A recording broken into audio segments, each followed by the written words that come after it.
નમસ્કાર વિદ્યાર્થી મિત્રો, હું ભરતભાઈ પટેલ પીપી સવાણી સારાવટી હું આપનું હાર્દિક સ્વાગત કરું છું। વિદ્યાર્થી મિત્રો, હું એક કોમર્સ ટીચર તરીકે છું। અહીં પીપી સવાણી શાળામાં ફરજ બજાવું છું।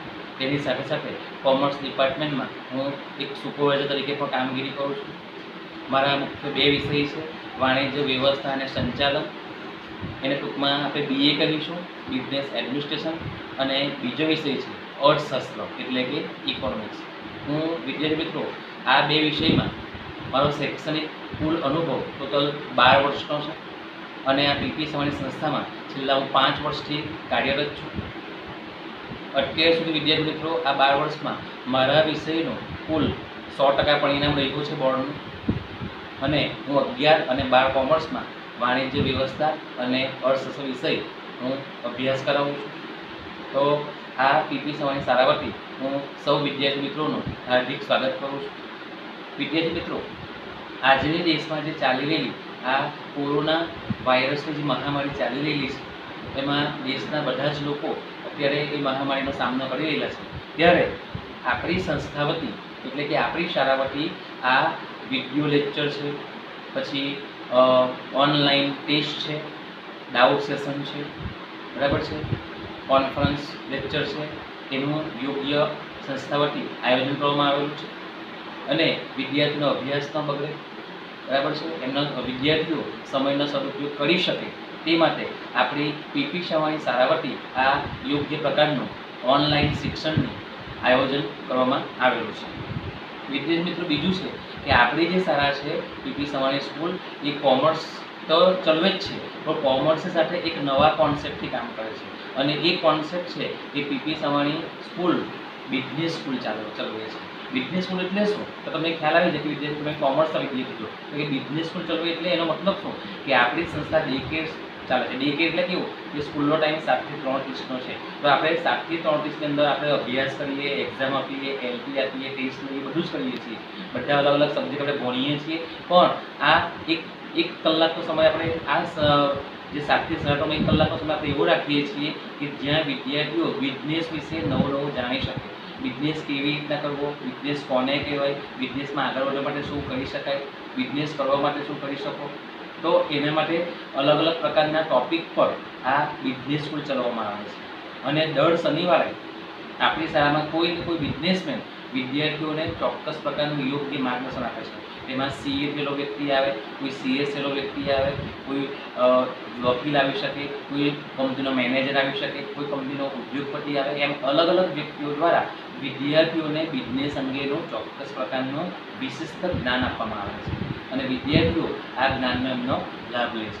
સાથે સાથે વિદ્યાર્થી મિત્રો, બિઝનેસ સ્કૂલના ભાગરૂપે આપણી સંસ્થાની અંદર દર મહિનામાં 3 થી 4 કોઈ ઇન્ડસ્ટ્રીયલ કંપની, કોઈ બેંક છે, ઇન્સ્યોરન્સ કંપની છે, સુગર ફેક્ટરી છે, ઝઘડિયા જેવી એક મોટી જે બ્રિટાનિયા બિસ્કિટની કંપની છે, એવી કંપનીઓમાં યોગ્ય વિઝિટ કરવામાં આવે છે અને વિદ્યાર્થીઓ ત્યાં જઈને પ્રેક્ટિકલ, સૈદ્ધાંતિક અને પ્રેક્ટિકલ જ્ઞાન મેળવીને એ બિઝનેસમાં ઉપયોગી થાય એવું સુંદર પ્રકારનું આયોજન પીપી સવાણી સંસ્થા દ્વારા કરવામાં આવે છે।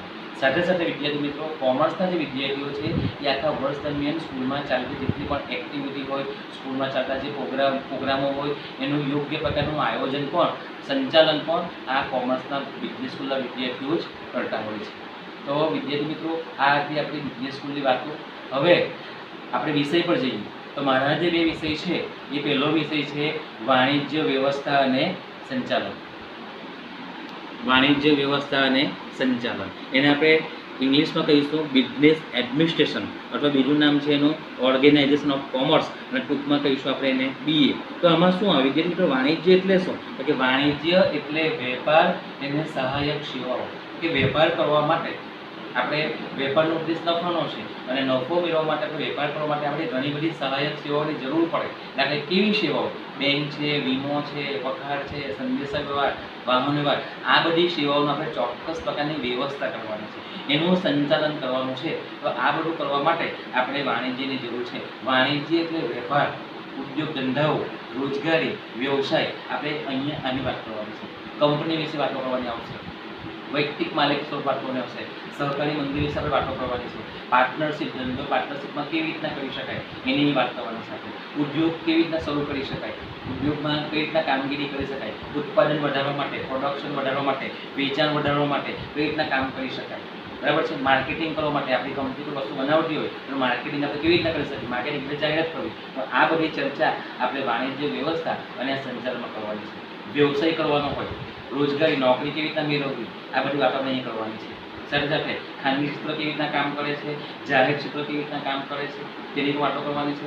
કંપનીમાં જે શેર મૂડી હોય, equity share, preference share, debenture, આ બધી જામીનગીરીઓ છે આપણે તેની અહીં ચર્ચા કરવાની છે.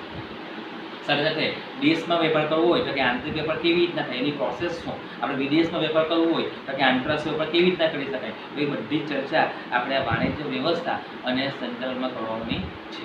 બરાબર છે. તો આ હતો આપણો વાણિજ્ય વ્યવસ્થા અને સંચાલન. હવે બીજો વિષય છે વિદ્યાર્થી મિત્રો આપણો અર્થશાસ્ત્ર. અર્થશાસ્ત્ર આપણે ઇંગ્લિશમાં કહીશું ઇકોનોમિક્સ. બરાબર છે. હવે અર્થશાસ્ત્ર શું છે? અર્થ એટલે નાનો, તો કે નાનાના અભ્યાસ કરતું શાસ્ત્ર છે, એને અર્થશાસ્ત્ર આપણે આપણી ભાષામાં કહીએ છીએ. અને આપણે વાત કરવાની છે ભારતીય અર્થતંત્રની. એ ભારતનું અર્થતંત્ર કેવું છે, વિકાસમાન ભારતીય તંત્ર કેવું હોવું જોઈએ, વિકાસમાન ભારતીય તંત્ર. એમાં ઘણી બધી જે સુવિધાઓ છે, આંતરમાળખું, સિંચાઈ છે, વીજળી છે, રેલવે છે, બરાબર છે, રાષ્ટ્રીય આવક, માથાદીઠ આવક, એની વાત કરવાની છે. પછી માંગ અને પુરવઠો, એની આપણે ચર્ચા કરીશું.